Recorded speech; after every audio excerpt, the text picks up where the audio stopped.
tactically, but very disappointing with your execution and just general lack of polish. Yeah, it was obviously, they obviously start pretty live, and we gave them the first opportunity and they took it. I think they had 2 good ball sets and 2 tries, which was really disappointing. And then when we had our opportunities, we didn't look threatening.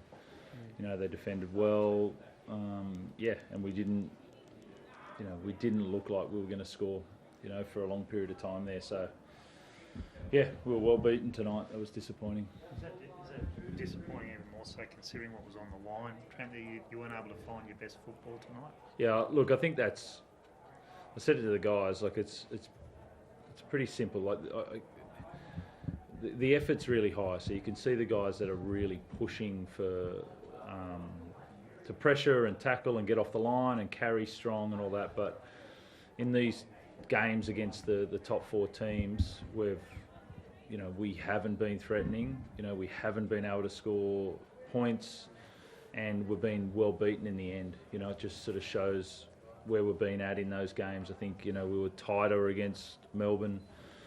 We've been tight and then well beaten against Penrith on 2 occasions. It's just been where we've been at. It's separating effort, but our ability to threaten the opposition through individuals or collective play has not been there in those bigger games. Still mathematically you can make it, but are you resigned to it's going to be a battle to get to the 8 now with the rest of the season, or is it still very much a focus that we will look at next week and we continue to go? Well, I mean, my job's to plan longer than that, and there's always belief. Until someone says there's 0% chance, if there's a chance, then you attack it. And so there'll be no different there. We will keep attacking it. We go home to the SCG, important reunion for 10 years for our 13 team. So we look forward to it. But, you have to look at these games and say, well, what do we need to improve? Not just cross your fingers and have a good game next week, So the belief in who the players are and what our system is there. But the execution of that, we need to get our lessons and ask why, and then we need to make a fist of it week on week from here on in. Conversely, Robbo, you've won premierships. Do you think the Bronx have the roster to win the title this year? Yeah, definitely. I mean, they've got a very athletic team. They've got a very athletic team, and then they've got a guy that pulls the strings through the kicking. The kicking is really important to them. And they're staying in the game for longer periods. So that was a real positive for them tonight, and it has been this year. So yeah, they're one of a few that have got an opportunity at the moment, and yeah, we'll see when it gets to the big time. Trent, tonight was a pretty significant night for Tubes in the sense that he broke the club record of all time, taking over from Anthony Minicello. I know it's on a loss, but the significance that he's played at the club and to have that happen was massive. Yeah, it was great. Minis came last week and he came up again because he knew that Toops was a good chance of scoring. It's just like the consistency of, a lot of people, our game is now full of, often, first generation Polynesian players to come over, and they don't do it easy, and then I've often seen players that come in and they do, 5, 6, 7 years and have a really good career and move on. I feel like, he's one of the best Polynesian players to play the game in my eyes because of his consistency, longevity, and he's played for Australia, he's played for New South Wales, he's played for Tonga and what they've done for the game. The guy is an absolute credit to his community and the Roosters. And I feel like he's, for us, he's one of the best wingers of all time. So, yeah, it's just disappointing to do it on tonight, but it's never disappointing when you break records. And to do it off a kick was probably the right way to do it. What about Robbo? Big stance by the players tonight with the tape over the logo. You're one of our probably most respected, powerful voices. How do you see their stance, and do you condone it? Yeah, it's one of those respected voices. I'm going to put my hands on my head. You can't deny Robbo.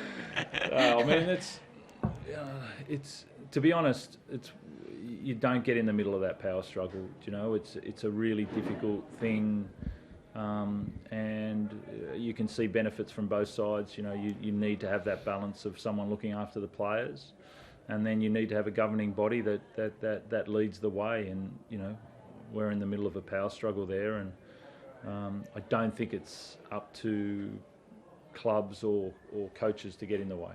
You know, I don't think that's our role, unless we want to go into the fine detail, and I ain't got time to go into the fine detail. So, yeah, that's why I'll say I'll put my hands on the head. How does the power struggle end, Robbo?